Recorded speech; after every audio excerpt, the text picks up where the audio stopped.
హల్దీ నెయ్యి కేసుకు సంబంధించి సుప్రీంకోర్టు నియమించిన సిట్ 600 పేజీల ఛార్జ్షీట్ దాఖలు చేసిందని, ఇందులో కల్తీ జరగలేదని ఎక్కడా లేదని, కానీ వైసీపీ నాయకులు మాత్రం సిట్ క్లీన్ చిట్ ఇచ్చిందని హడావిడి చేయడం హాస్యాస్పదంగా ఉందన్నారు బీజేపీ నేత భానుప్రకాష్ రెడ్డి.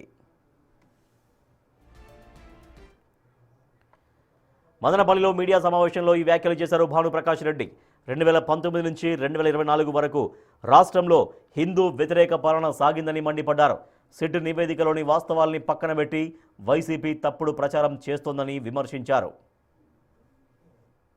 ప్రతిరూపంగా చూసుకునే పవిత్రమైన లడ్డును కూడా కల్తీ చేసినటువంటి ఈ కల్తీగాళ్ళు ఈరోజు మా గురించి మాట్లాడతారు, ఎన్డీఏ కూటమి గురించి మాట్లాడతారు. నిన్న కూడా మాజీ ఉప ముఖ్యమంత్రి మాట్లాడారు, ఆయన నారాయణ స్వామి గారు గీ గురించి. అంతకుముందు పేరు నాని వీళ్ళంతా ఒక్కొక్కరు మాట్లాడుతూ వస్తున్నారు. అసలు అది గీయే కాదంటుంటే స్వామివారికి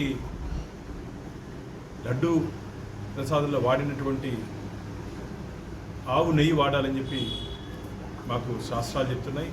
వైఖాన ఆగమ పద్ధతిలో మేము అక్కడ పూజా కైంకర్యాలు కానీ స్వామివారి ప్రసాదాలు కానీ మేము తయారు చేస్తాం.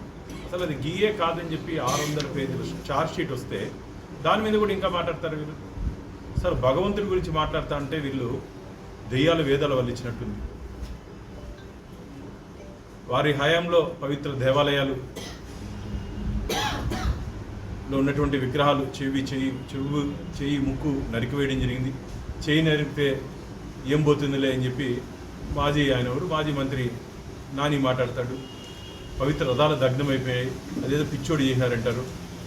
అంటే ఇవన్నీ ఎందుకు చెప్తున్నా అంటే ఒక హిందూ వ్యతిరేక ప్రభుత్వం గతంలో 2019 నుంచి 2024 వరకు ఆంధ్రప్రదేశ్ రాష్ట్రంలో రాజ్యమేది.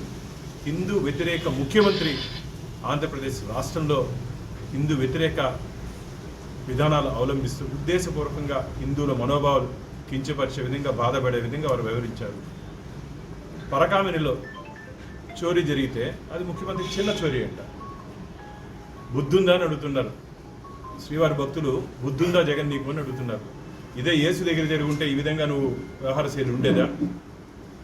వెంకటేశ్వర దగ్గర జరిగింది కాబట్టి ఈ విధంగా మాట్లాడుతున్నావు. యేసు దగ్గర జరుగుంటే ఇదే విధంగా ఉండేదని చెప్పి మాట్లాడుతున్నావు. చెట్టు కింద పంచాయతీ చేసి, గుడిలో పరకామలో జరిగినట్టు దొంగతనాన్ని చెట్టు కింద పంచాయతీ చేసి దాంట్లో ఉన్నటువంటి కోట్ల రూపాయలు చేతులు మారాయని చెప్పి శ్రీవారి భక్తులు భావిస్తుంటే దాని మీద కూడా ఈరోజు విచారణ జరుగుతుంది. హైకోర్టు ఆధ్వర్యంలో విచారణ జరుగుతుంది.